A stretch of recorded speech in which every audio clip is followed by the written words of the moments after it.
Tonight, the Smith County Sheriff says a weekend shooting in Smith County at a nightclub involved rival gangs. Good evening and thank you for being with us. One man was killed and another critically wounded early Sunday morning when shots were fired at the Valley Blues Club on County Road 486 just north of Tyler city limits.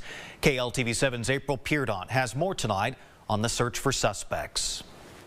Early Sunday morning, deputies responded to a shooting at the Valley Blues Club in Smith County. It's gang-related. Smith County Sheriff's deputies say when they arrived, the scene was chaotic, with hundreds of people trying to leave the club. There was multiple shooters shooting at one person or another at many firearms at this location. Sheriff Larry Smith says the man who was killed in the shooting was 23-year-old Aaron Lamar Jackson of Tyler. Another man, 23-year-old Aaron Gordon Johnson, also from Tyler, who was injured and is currently at the hospital. When rival gangs show up at the same location, this is what you get.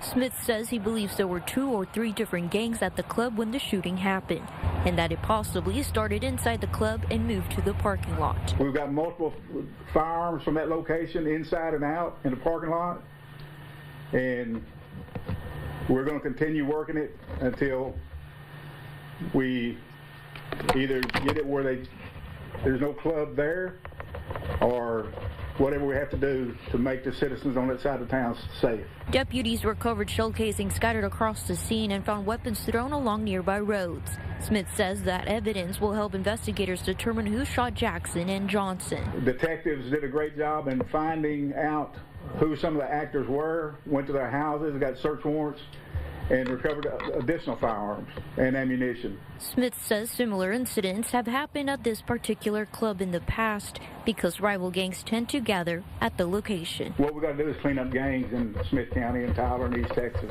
April Peardon, KLTV 7 News. Now, the club did release a statement today saying it will implement a membership-only policy to try to keep the club safe.